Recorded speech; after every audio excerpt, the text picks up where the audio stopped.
Halo rekan-rekan semua, kembali lagi pada pembahasan Pancasila. Kali ini kita akan melihat bagaimana refleksi Pancasila dan etika pengembangan ilmu pengetahuan bersama saya Cipta Indra Lestari Rahman. Mungkin Anda tahu apa itu ilmu pengetahuan? Secara sederhananya bisa kita pahami bahwa bagaimana pembentukan ilmu pengetahuan itu ada dari dasar hingga terbentuknya ilmu pengetahuan. Pada tahapan awal, pengetahuan dan ilmu pengetahuan tentu diawali dengan yang namanya kita tahu sesuatu. Dari tahu, dilihat dari apa? Sumbernya dari mana? Yaitu apa yang kita peroleh dan apa yang kita dapat dari panca indera. Mata, alat peraba, mata melihat, meraba, kemudian hidung mencium, kemudian mulut atau lidah berasa. Ya, dari situ kita mengetahui sesuatu. Itu baru pada tahap tahu. Pada tingkat selanjutnya adalah pengetahuan. Dari apa yang kita tahu, kita akan lanjutkan, kita akan diterima oleh otak kita merangsang apa ini, apa itu, untuk apa ini, dan untuk apa itu. Nah, dari sana setelah kita melihat atau kita mencari tahu apa yang kita raba, apa yang kita lihat, apa yang kita rasa. Nah, kemudian manusia akan berpikir, dari mana ini berasal? Bagaimana ini terjadi? Nah, hal tersebut ketika diproses memiliki objek, metode tertentu, sistem dan bersifat universal yang diikuti atau yang diyakini oleh orang banyak, itu menjadi ilmu pengetahuan. Nah, dari pengertian atau dari pemahaman tersebut diharapkan bahwa kita tahu, ya, teman-teman memahami bahwa terbentuknya ilmu pengetahuan tidak serta-merta menjadi suatu metode, suatu teori. Namun ada proses yang dijalani.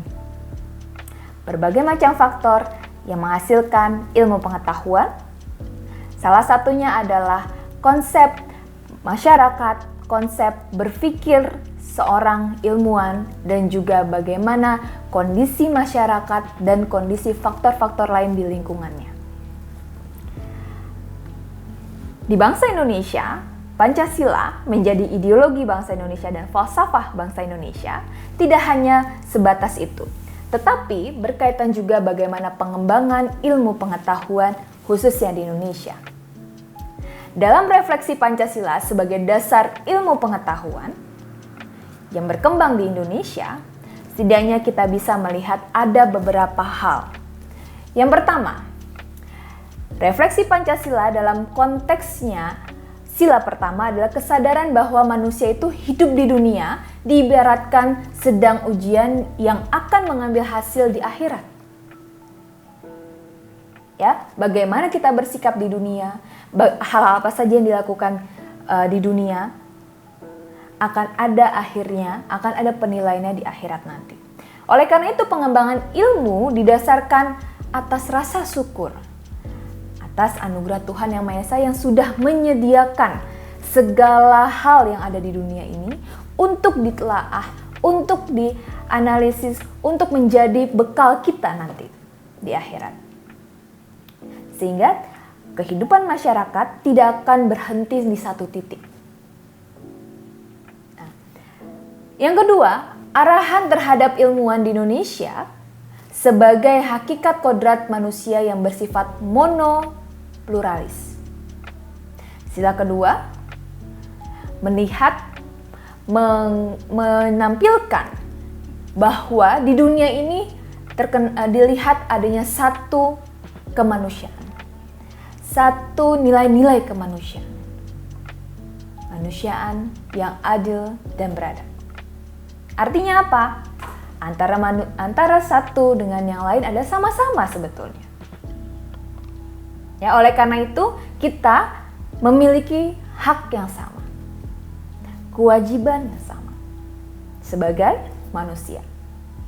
Yang ketiga, sebagai landasan esensial bagi kelangsungan negara kesatuan Republik Indonesia, melalui kerjasama yang sinergis antar individu yang akan menghasilkan suatu produktivitas yang lebih tinggi daripada produktivitas individu. Sila ketiga adalah persatuan Indonesia. Sehingga kalau kita berkembang hanya satu manusia saja, tentunya perkembangan itu akan lambat diperoleh. Nah, bagaimana agar cepat kita bersatu? Yang keempat adalah arahan dalam manajemen mengambil keputusan berdasarkan pada asas kerakyatan dan musyawarah. Refleksi Pancasila dalam pengembangan ilmu pengetahuan tersebut dalam sila keempat menekankan pada asas kerakyatan dan musyawarah. Di balik itu juga ada nilai kebijaksanaan. Dalam suatu proses pengembangan ilmu tentunya tidak semua menjadi pemimpin, tidak semua menjadi anggota. Di balik itu ada gotong royong dan ada pihak-pihak atau ada unsur-unsur yang memang mendorong bagaimana dinamika di kelompok atau dinamika di pengembangan ilmu pengetahuan itu menilai atau menggambarkan suatu nilai musyawarah dan juga asas kerakyatan. Yang kelima, pengembangan ilmu pengetahuan diarahkan tidak menimbulkan jurang kesejahteraan di antara bangsa Indonesia. Di mana pada sila kelima menekankan pada kesejahteraan umum. Tidak membeda-bedakan terkait dengan kesejahteraan. Nah, oleh karena itu, dalam hal pengembangan ilmu pengetahuan dalam refleksinya Pancasila, refleksi Pancasila tersebut tentu harus mendasari, harus menjadi pokok, harus menjadi dasar bagaimana ilmu pengetahuan dikembangkan. Bukan hanya untuk manusia itu sendiri, bukan hanya untuk individu, tetapi untuk masyarakat luas. Lalu, ketika pengembangan ilmu pengetahuan itu dilakukan, bagaimana sikap ilmiah ilmuwan itu sendiri? Pancasila bukan hanya menekankan pada ilmu pengetahuannya saja.